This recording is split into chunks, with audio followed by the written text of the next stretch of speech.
পিঙ্কি কিচেনে সবাইকে স্বাগত জানাই। আজকে আপনাদের সাথে কাঁঠালের একটা বড়া রেসিপি শেয়ার করব।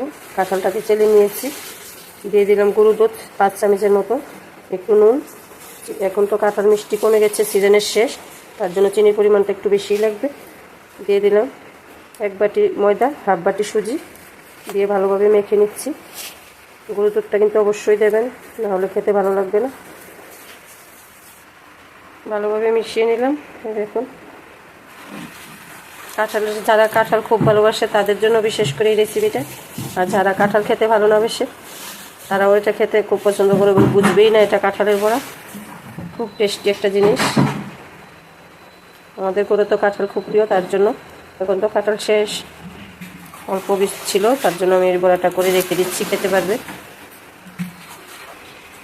মেখে 10-15 মিনিটের জন্য ঢাকা চাপা দিয়ে রাখলাম। এখন কড়াইতে দিয়ে দিচ্ছি সাদা তেল। আমি লোয়ার কড়াই নিয়েছি, আপনারা ইচ্ছা করলে ননস্টিকের কড়াই ব্যবহার করতে পারেন।